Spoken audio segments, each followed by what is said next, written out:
মুমিন মুসলমান ভাই বাবাজিরা, আজকের যে আমরা এই সাবরাসানির মজলিসে বসেছি, এই মজলিসের একটা নাম আছে, কি গো ঠিক না ভুল? কথা বলে। গতকাল রাত্রে শবে মিরাজের নামাজ পড়েছিলেন? আলহামদুলিল্লাহ, পড়বেন, খুব ভালো জিনিস। তো আজকে আমরা যে এই মজলিসে বসেছি, এই মজলিসের একটা নাম আছে, ঠিক না ভুল? এই মজলিসের নাম হলো ঈসালে সওয়াব। জোরে বলবেন সুবহানাল্লাহ।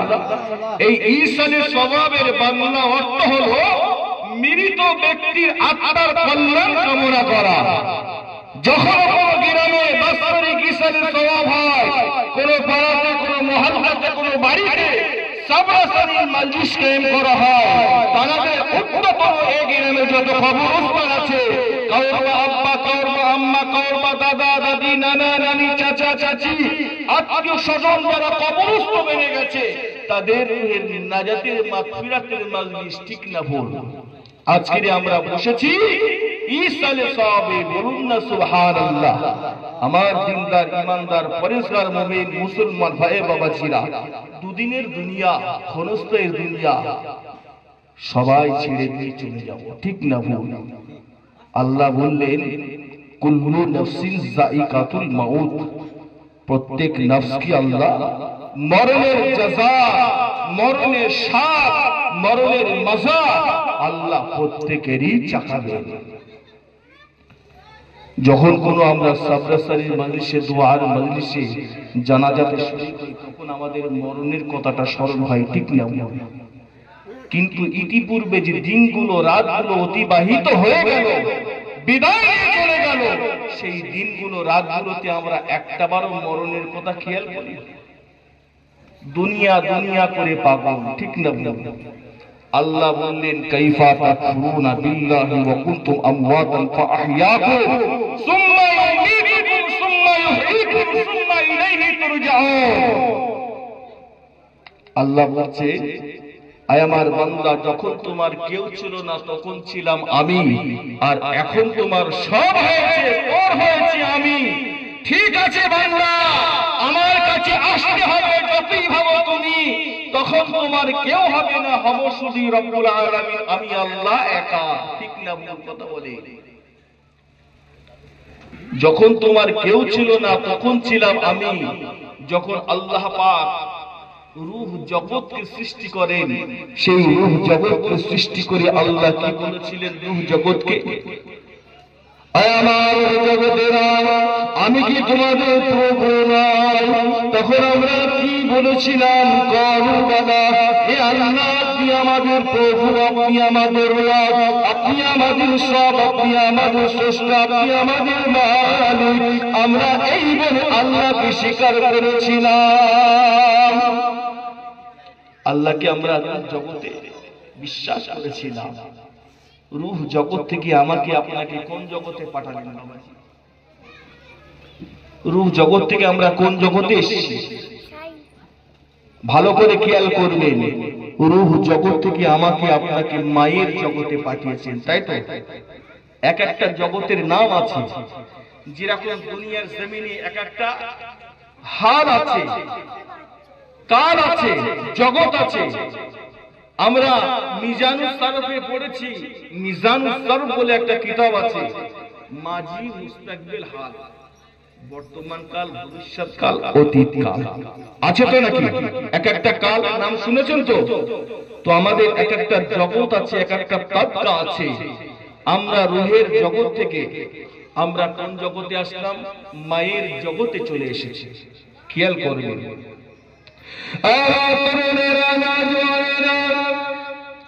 আমি রূহ জগৎ থেকে যখন মায়ের জগতে এসেলাম, ওই মায়ের জগতে এসে মায়ের নাপাক চুষে চুষে চুষে চুষে খেয়ে আমরা ওই জগতে আল্লাহকে আল্লাহ বলে স্বীকার করেছি, নবীকে নবী বলে মেনে নিয়েছি, আল্লাহর কুরআনকে মেনে নিয়েছি, রাসূলুল্লাহ হাদিসকে মেনে নিয়েছি। আমাকে আপনাকে যখনই মায়ের জগৎ থেকে দুনিয়ার জগতে পাঠানো হলো, এই দুনিয়ার জগতে এসে দুনিয়ার মায়া মহব্বতে পড়ে, দুনিয়ার প্রেমে পড়ে, দুনিয়ার ভালোবাসায় পড়ে আমরা আল্লাহ আল্লাহ রাসূলের সঙ্গে চিটিংবাজি বেঈমানি বাটপারি করতে শুরু করে দিয়েছি, ঠিক না ভুল কথা বলেন? করছি তো আর কি। ও মুরব্বী বাবাজিরা, পর্দার সিনেমা পুরা কানটা খারাপ করে শুনে নেবে। আমি আপনি যখন মায়ের জগতে ছিলাম, ওই মায়ের নাপাক রক্তটা চুষে চুষে খেয়ে আমরা আল্লাহকে আল্লাহ বলে স্বীকার করেছি। আমি আপনি যখন মায়ের জগতে ছিলাম, কেমন হালাতে ছিলাম? কাঠ হয়েছিলাম না চিত হয়েছিলাম না উপর হয়েছিলাম? বাবাজি বলতে পারবেন কেমন হালাতে ছিলাম?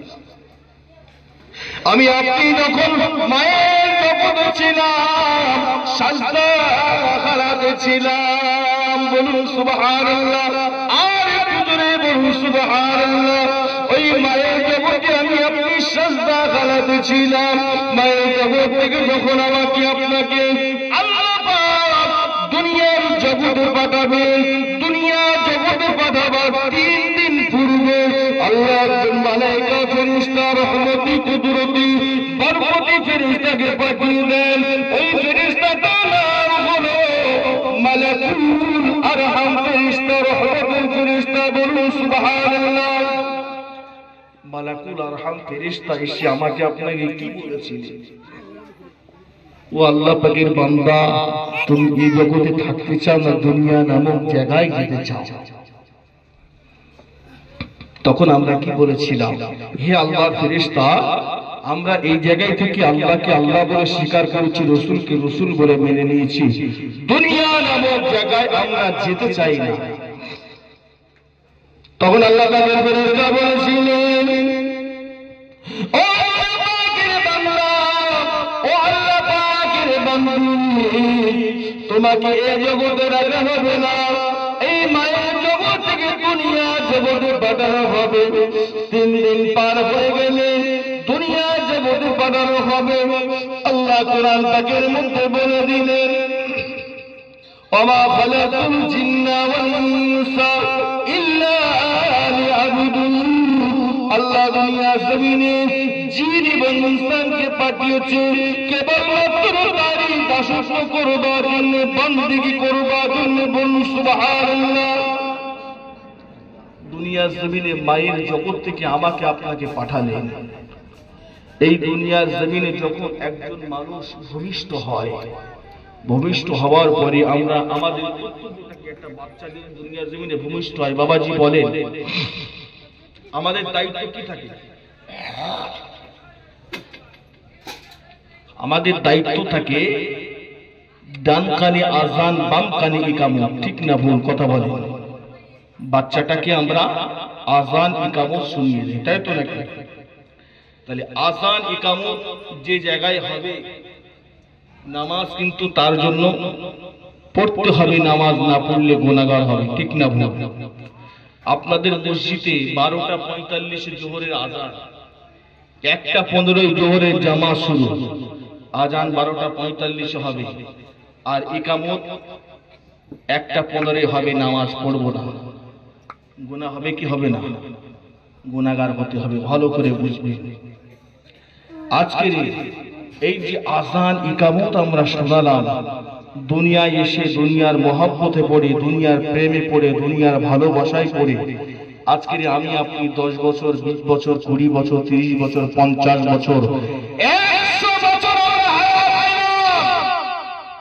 তারপরে আমি আপনি কি হয়ে যাব? মারা যাব। মরণের হাত থেকে আমরা কেউ রেহাই পাবো? মরণের হাত থেকে কেউ রেহাই পাবো না। সিদরাতুল মুনতাহা আমার আল্লাহ পাকের স্থান, আল্লাহ পাকের জায়গা। ওই জায়গায় একটা গাছ লাগানো আছে। ওই গাছের পাতাগুলো হবে হাতির কানের মতো বড় বড়, হাতির কানের থেকে বড় বড়। বুঝতে পেরেছেন? ওই গাছের পাতাতে লেখা রয়েছে প্রত্যেকের নাম, বাপের নাম, মায়ের নাম, তার গ্রাম, তার ঠিকানা, সমস্ত কিছু লেখা আছে। কত সময় এ জন্মগ্রহণ করেছে, এই তারিখে ওর মৃত্যু হবে। ওই গাছের পাতাটা যখন হরিদ্রা রং হয়ে যায়, যেমন এই শীতের মৌসুমে গাছের পাতা হলুদ রং হয়ে গাছের পাতা ঝরে বেশি তো বাবাজি, তো ওই হরিদ্রা রং হয়ে ওই পাতাটা আসে পড়ে আজরাইল আলাইহিস সালাতু ওয়াস সালামের টেবিলের উপরে। বুঝতে পেরেছেন? আজরাইল আলাইহিস সালাতু ওয়াস সালামের টেবিলের উপরে আজরাইল দেখলো যে এই পাতাটায় অমুক নাম লেখা আছে, অমুক গ্রামে বাড়ি, তার বাপের নাম এই, তার মার নাম এই, অমুক জায়গায় বাড়ি, এর এত সময় এত মিনিট এত সেকেন্ডে এর ইন্তেকাল হবে। মৃত্যুর স্বাদ আমাদের প্রত্যেকেরই গ্রহণ করতে হবে বাবাজি, ঠিক না ভুল কথা বলেন? দুনিয়া দুনিয়া করে আমরা পাগল হয়ে যাচ্ছি। দুনিয়াটা কদিনের দুনিয়া? 50 বছর আপনি হায়াত পেয়েছেন, আপনার মরণের কথাটা কোথায় এলান করা হবে? মসজিদের মাইকে, তাই তো?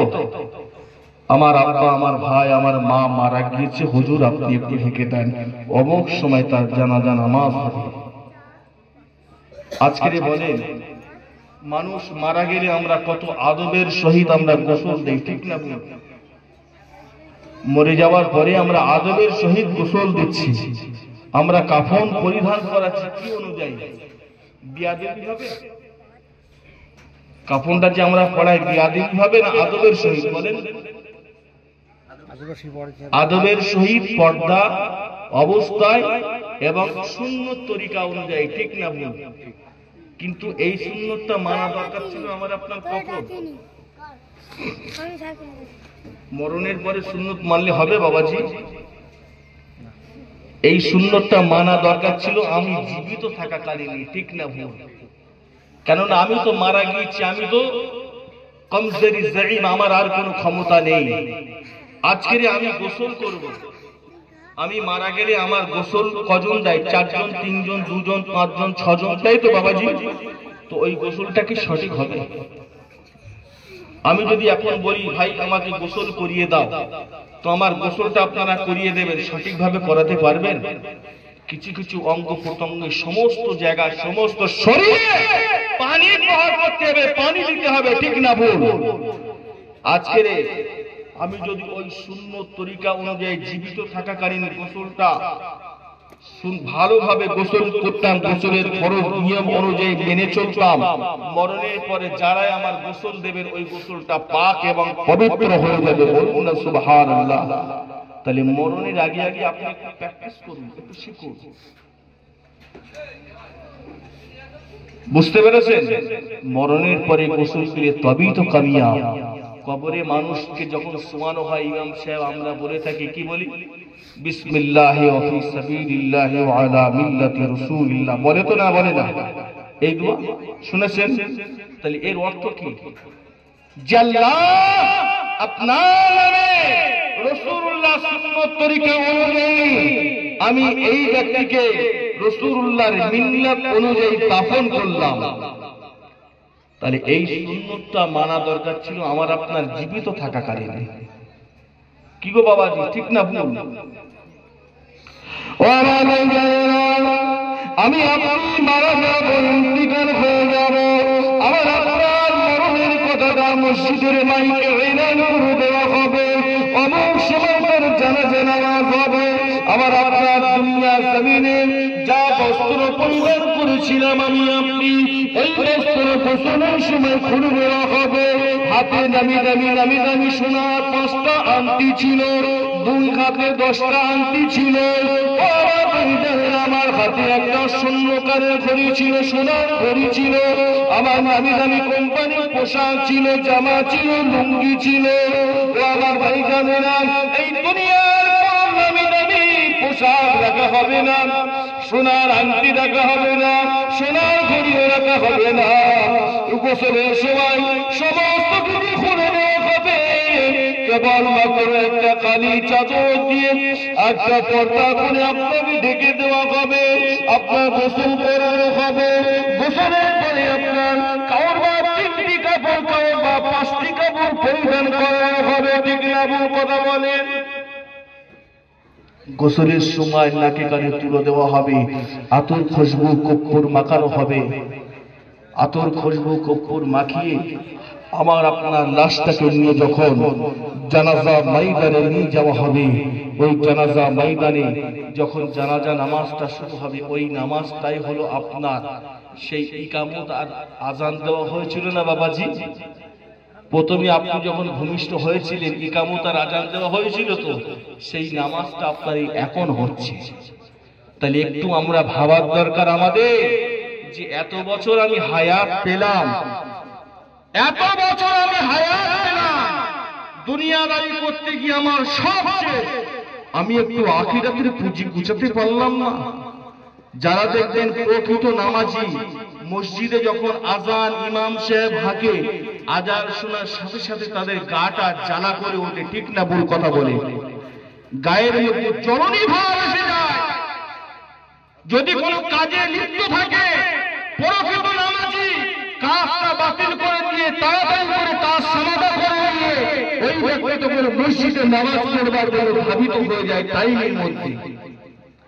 কিন্তু আপনি ভাবেন যে আমার অমুক সময় জানাজা হবে, কাল আমার জানাজা হবে, কাল করতে করতেই কাল হয়ে যাবে, কখন হবে বলতে পারবো না, আগামী কাল আমার আপনার জানাজা নামাজ হতে পারে। তাই সেই কালকের জন্য আপনি তৈরি হন, প্রস্তুত হন, আপনার আখিরাতের পুঁজি গোছান। এই দুনিয়াদারি করতে করতে আমার আপনার সব শেষ। ও আমার এই মানুষটাকে যখন জানাজা নামাজ পড়ানো হয়ে গেল, এই লাশটুকু নিয়ে কোথায় যাওয়া হলো? কবরস্থানে যাওয়া হলো।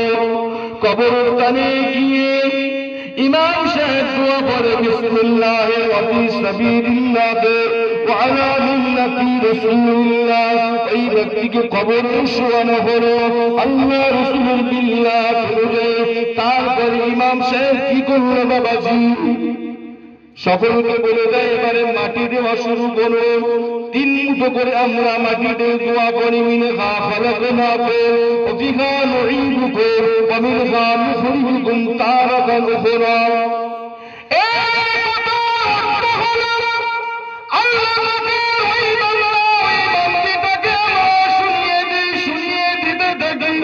ও আল্লাহ পাকের বান্দা, ও আল্লাহ পাকের বান্দি, তোমাকে যে আবার তোমাকে সেই মাটিতে দাফন করে দিলাম। আবার পুনরায় কিয়ামতের ময়দানে তোমাকে এই মাটিতে উঠিত করানো হবে, উঠানো হবে, হাসরের ময়দানে জামায়াত করা হবে। এই 3টি কথা শুনিয়ে গিয়ে আমরা যে যার মতো চলে আসি, ঠিক না ভুল? কিতাবে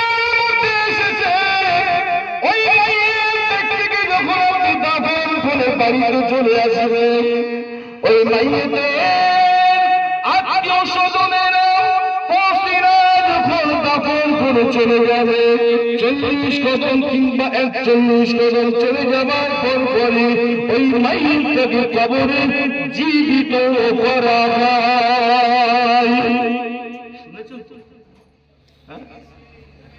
তার হিসাব নেওয়া হয়। ওই হিসাবের সময়টা কোন সময়? হিসাবের সময়টা হলো আসরের শেষ টাইম। বলবেন না সুবহানাল্লাহ?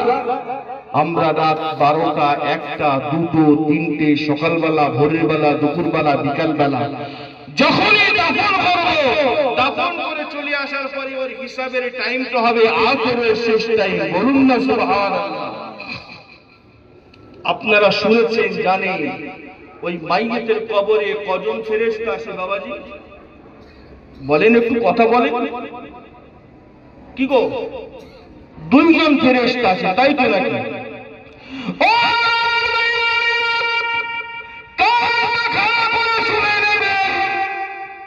ওই মাইয়েতকে যখন দাফন করে চলে আসি, ওই মাইয়েতের কবরে সর্বপ্রথমে একজন ফেরেশতা আসে। ওই ফেরেশতাটার নাম হলো রুমাত ফেরেশতা। বলুন সুবহানাল্লাহ। আর জোরে বলুন সুবহানাল্লাহ। কি ফেরেশতা বললাম?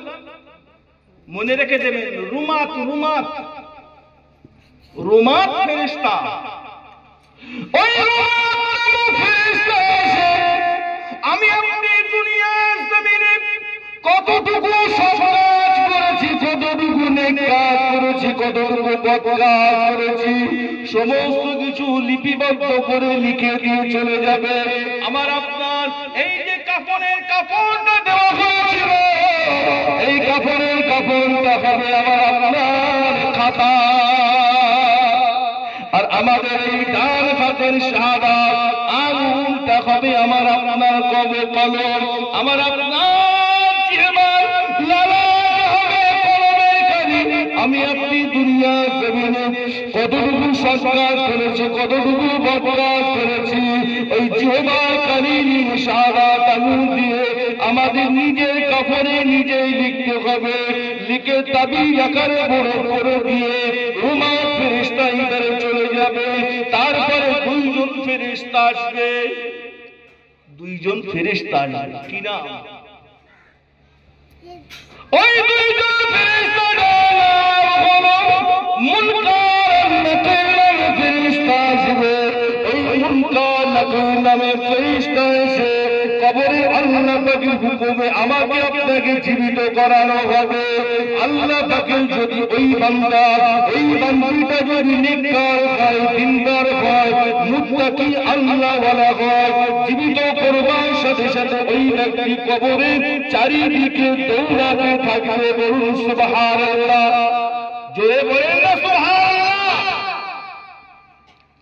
কবরে দৌড়াতে থাকবে। ফেরেশতা বলবেন কি ব্যাপার, তুমি দৌড়াচ্ছ কেন? ওই ব্যক্তি তখন বলবে আমার নামাজের টাইম চলে যাচ্ছে, আমি নামাজ পড়ব, শেষ টাইম চলে যাচ্ছে, আমি তো অজু করব, ওই জন্য পানি খুঁজছি। ওর মনে থাকবে না যে আমি কবরে চলে এসেছি। ফেরেশতা বলবে যে তুমি এখানে অজু করবে, পানি খুঁজছো, তুমি কোথায় এসেছো তুমি জানো? বান্দা বান্দি বলবেন কোথায় আসলাম? আল্লাহ পাকের ওই ফেরেশতা মণ্ডলী বলবেন ও আল্লাহ পাকের বান্দা, তুমি তো কবরে চলে এসেছো, দুনিয়া তোমার শেষ হয়ে গিয়েছে, দুনিয়াদারি তোমার শেষ হয়ে গিয়েছে, তুমি তো কবরে চলে এসেছো। তোমার আত্মীয় স্বজনেরা তোমাকে দাফন করেছে, যার মতো বাড়িতে চলে যায়। কিতাবের মধ্যে লেখা হয়েছে ওই কবর থেকে শুয়ে পড়ে তাদের আত্মীয় স্বজনের পায়ে দাফনের আওয়াজগুলো তিনি শুনতে পান। জুড়ে বলে সুবহানাল্লাহ। ওই মাইয়াতকে তখন মাথার উপরে হাত দিয়ে কবরে চুপটি মেরে বসে পড়ে, খাইলে আমি কবরে চলে আসলাম, সব শেষ। চিন্তা না করে তিনি বলতে থাকে ঠিক আছে কবরে চলে এসেছি, তাই কি হয়েছে, আমার নামাজের সময়টা চলে যাচ্ছে, আমি নামাজ তুমি পড়ে নেই, অজু করবো। ফেরেশতারা বলবেন তুমি যখন মারা গিয়েছিলে তোমার তো অজু দেওয়া হয়েছে। লাশকে যখন গোসল দেই আমরা অজু করাই না বাবা। ফেরেশতারা বলবেন তোমাকে অজু করানো হয়েছে। আল্লাহর বান্দা বান্দিটা বলুন তাহলে আমি নামাজটা পড়ে নিই। ফেরেশতারা ওই সময় বলতে থাকলেন ও আল্লাহ পাকের বান্দা, ও আল্লাহ পাকের বান্দি, তোমার নামাজ পড়া লাগবে না, কবরে চলে এসেছো, নামাজ আর পড়তে হবে না, তোমাকে হিসাব দিতে হবে। ফেরেশতারা প্রশ্ন করবেন মান রাব্বুকা মান দীনুকা মান নবিয়ুকা, ও আমার আল্লাহ পাকের বান্দা বান্দি তুমি বলো তোমার রব কে। আল্লাহ পাকের ওই বান্দা ওই বান্দিটা যদি নেককার হয়, দিনদার হয়, মুত্তাকি আল্লাহওয়ালা আল্লাহ ওলি যদি হয়, সে ফেরেশতাদের প্রশ্নের উত্তর বলো সাথে সাথে দিতে থাকবে রাব্বি আল্লাহ দীন ইসলাম নবী মুহাম্মদুর রাসূলুল্লাহ সাল্লাল্লাহু আলাইহি ওয়াসাল্লাম নবিয়্যুন ওয়া রাসূলুল্লাহ।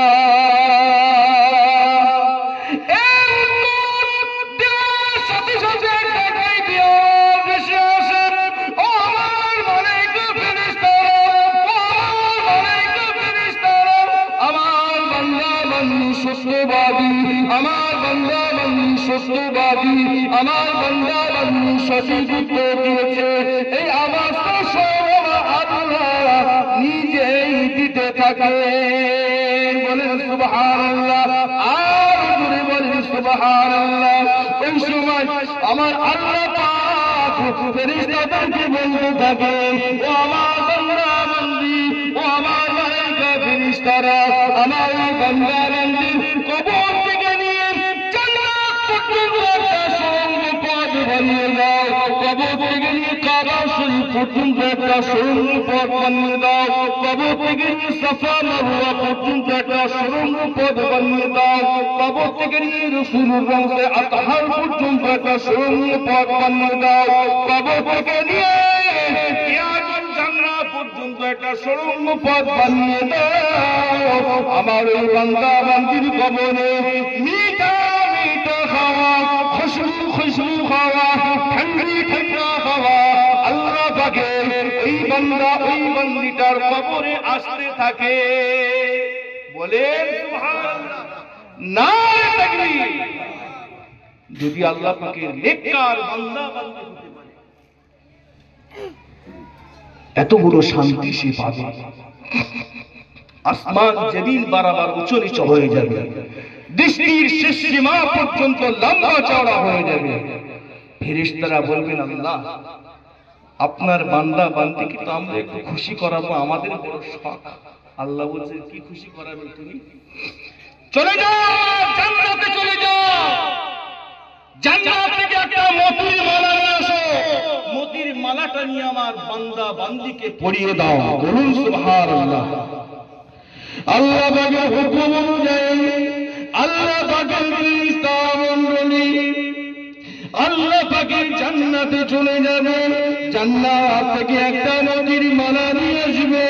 ওই মতির মালাটুকু নিয়ে ফেরেশতারা যখন পড়াতে যাবে, ওই ফেরেশতারা চিন্তা করবেন, এই ফেরেশতা বলবেন আল্লাহর বান্দা বান্দিটাকে মতির মালাটা আমি পরাবো। ও ফেরেশতা বলবেন আল্লাহর বান্দা বান্দিটাকে মতির মালাটা আমি পরাবো। এমনি করে দুজনা মিলে মতির মালাটুকু টানতে থাকবে, টানাটানি করতে করতে মতির মালাটুকু ছেড়ে ঝুরঝুর ঝুরঝুর ঝুরঝুর করে মতির পুঁতিগুলো কবরে পড়ে ছিড়িয়ে ছুটিয়ে যাবে। বলুন সুবহানাল্লাহ। আল্লাহ পাকের ফেরেশতারা মাথায় হাত দিয়ে আফসোস করতে থাকবেন, হাত দিয়ে আফসোস করতে থাকবেন, আমরা কত বড় ভুল করে ফেলেছি, কত বড় অন্যায় করে ফেলেছি। আপনার বান্দা বান্দিটাকে মতির মালাটা আমি পরাতে পারলাম না। ও ফেরেশতা বলবে, আল্লাহ বান্দা বান্দিটাকে মতির মালাটা আমি পরাতে পারলাম না। এই বলে মতির মালাগুলো পুরাতে থাকবে। ওই মতির মালাগুলো পুরাতে পুরাতে কিয়ামত আরম্ভ হয়ে যাবে। বলে সুবহানাল্লাহ। আমার দিনদার ইমানদার পরেশগার মুমিন মুসলমান ভাই বাবাজিরা, দুদিনের দুনিয়া ছেড়ে দিয়ে চলে যাব।